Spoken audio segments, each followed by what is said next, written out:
The voters of Newfoundland and Labrador have elected a new government.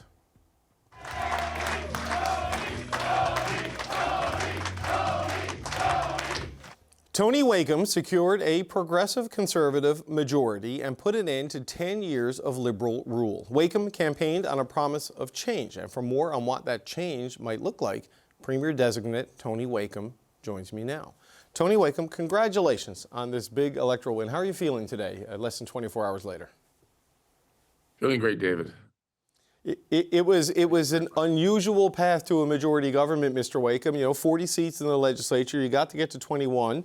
There's 2 independents. There's 2 New Democrats, which narrows the path. And you didn't flip any seats in the capital city. It was surgical. How did you pull that off? Well, I think the key for us was to be focused on what really mattered to the people of Newfoundland and Labrador when we talked about the issues with better access to health care and lower taxes and, you know, with the cost of living and safer communities. And we stuck to those messages. And as we traveled throughout the province of Newfoundland and Labrador, those were the 3 themes that kept coming up consistently, no matter what community we went into. And people were talking in their individual stories. And that's what this was. It was about people making decisions based on what they felt and what they thought would help them. And that's exactly what we did, and we stuck with it, and it proved to be the winning message. It's an issue set that the federal Conservatives largely ran on in the last federal election, and they had great success in the parts of the island of Newfoundland in particular where you won big yesterday, right? The West Coast, Central Newfoundland, and the Bonavista to Burin Peninsula's area. Why do you think... Yes, well, yes, but they didn't win big in Labrador. I was going to say it also broke through in Labrador, and you held some areas on the Avalon and gained some seats there. So you expanded the playing field a little bit there. Why do you think it was that message on those issues over the larger economic development message coming from the Liberals on the hydroelectric project with Quebec? Because for the people of Newfoundland and Labrador, and you'll be familiar with the things that happen in rural Newfoundland and Labrador, there was a feeling that their communities were not getting the same level of attention, that there was an erosion of healthcare services, erosion of policing, you know, that the cost of living was having a significant impact. And all of those factors played in, and people were upset about that, and they felt they were being left behind. And there was a lot of Newfoundlanders and Labradorians actually that feel that they've been left behind. And so that's what has been our focus. That will be my focus, and that's what I intend to do. And live up to those 3 things we've talked about, with better access to healthcare and lower taxes and safer communities. And we've put plans in place to start that process. Well, I mean, you know, obviously, as someone who's been in the legislature for a while, to move the needle on those problems is going to take government money and government programs on a lot of it. And that's not something the province has in abundance, right? So this was the argument behind the renegotiated hydroelectric agreement with Quebec, is that this is an infusion of cash that allows the government to fundamentally change things for the people of Newfoundland and Labrador. Now, you've said you want to review this agreement, maybe renegotiate it, but not proceed with it without a referendum. That's going to take a while. Are you worried you're potentially risking any chance of getting a renewed deal with Quebec and getting that hydro project developed and renegotiated? No, not at all, because to your point, this cannot simply be about the next 4 years. We all know, and we've lived through a 50-plus year agreement in the past, and we've been talking about trying to get out of that forever. But this is about the future generations of people. And there have been so many people in our province of Newfoundland and Labrador, as you'd be familiar with, who have very significant concerns about the existing MOU. But I have said from day one, let's turn around, take it out of the political arena. Let's turn around and have an independent review done outside of the politicians, and make sure that in actual fact that Newfoundland and Labrador is the principal beneficiary of that agreement. That's what I've been calling for, and that's what I've been intend to do. Right, but you say you want to put it out, take it out of the political arena, but then you say you wouldn't advance with it unless you have a referendum with a majority support in the province. You call it a binding referendum. That is very political, right? That's something as complicated and complex as you know, almost century-long hydro agreements. I mean, is a referendum the best way to make the final choice on something that has to deal with decades of energy pricing? I think, though, that we have an ability. We need to make sure that we break it down for people. And that's the first thing, is to have it looked at, as I said, with an independent analysis done. And then to bring it forward to the people. After we've renegotiated, if that's what's necessary, we'll get recommendations coming out of that independent review. And those recommendations will, as I have said, come from an independent analysis of that. So that'll be the first step. Then we have to make sure that we present it in a way so people understand it. For too many now, even at the doors as we traveled throughout this campaign, people didn't understand it.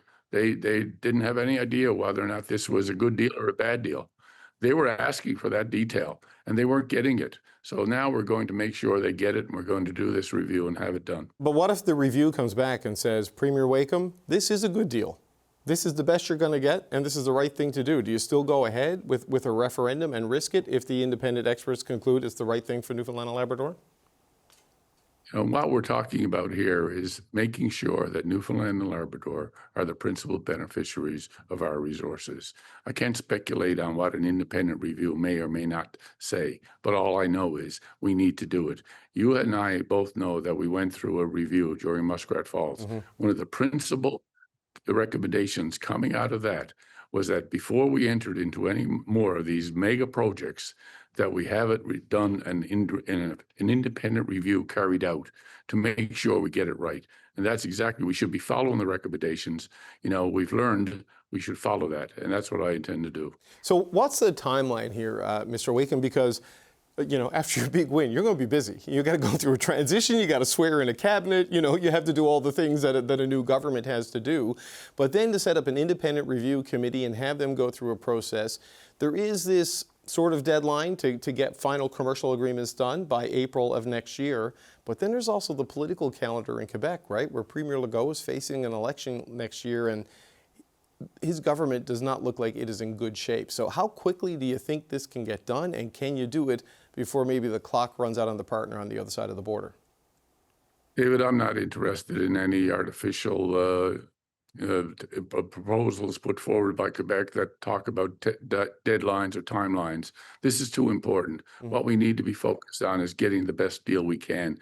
We've waited a long time for this to come up, this deal to come up. We have an opportunity.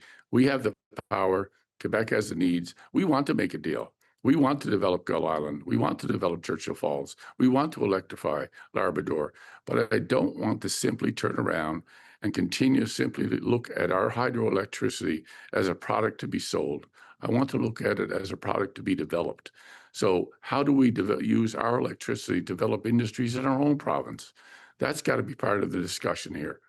No, and look, I get you. I grew up there. I know the damage the original deal has done to the psyche of the province, and nobody wants another repeat of that. But you do have a partner in Premier Legault right now. But the public opinion polls, and I know in your speech you said you were counted out and you had your comeback, so I know how you may feel about opinion polls right now. But it would suggest in Quebec that the PQ, the Parti Québécois, the Separatist Party, which has called this deal an insult to Quebec, and they publish maps when they're in government that shows Labrador as part of Quebec.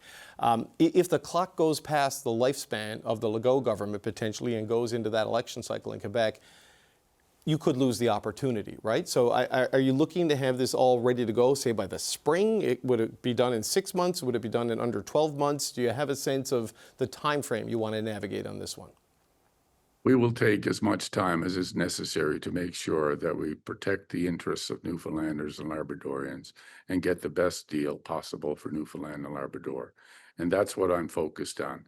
And we have the power. Quebec has the need. And when you look at Quebec's own details about what it would cost them to develop their own power, they have an opportunity to be part here. We'd love to have them along with us, but we're not going to be dictated to, and we're not going to be held to some artificial deadline, as I have said.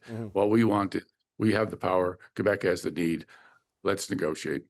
Okay, so Premier-designate Tony Wakeham, how quickly do you think you'll complete your transition process? You'll be have a cabinet ready and be sworn in, and when do you think you might meet with Prime Minister Mark Carney to sort of reset that relationship and align priorities with the federal government? Well, I had a great discussion today with Prime Minister Carney. Talked about some of the issues that are important to Newfoundlanders and Labradorians, and I look forward to having more of those discussions. And we will go through the process now of, getting through the election period time of the 2 weeks or whatever is required for elections in L to ratify all of the votes and get sworn in as quickly as we can. Did you highlight a signature priority for Newfoundland and Labrador with the Prime Minister today? Did you put one big thing in front of them saying this is what you want some movement on? I know there's Beta Nord, the oil project, and other things. What did you say to him? Beta Nord was one of the things we talked about, and we also talked about the potential for other projects. Like if we're talking about nation building and we're talking about increased defense spending, then here in Newfoundland and Labrador, we have the facilities, we have the resources. We should be able to be part of any of those opportunities that are out there that the Prime Minister is talking about, and I look forward to making sure we are. Premier-designate Tony Wakeham, it's great to have you on the show. Congratulations to you, your team, your campaign manager, Steve Adhouse. You guys did a heck of a job flipping the House of Assembly yesterday. Thank you for being here today, sir. Oh, it's my pleasure, and thank you to the people of Newfoundland and Labrador who have given us that vote of confidence. All right, thank you. We'll talk to you soon, sir.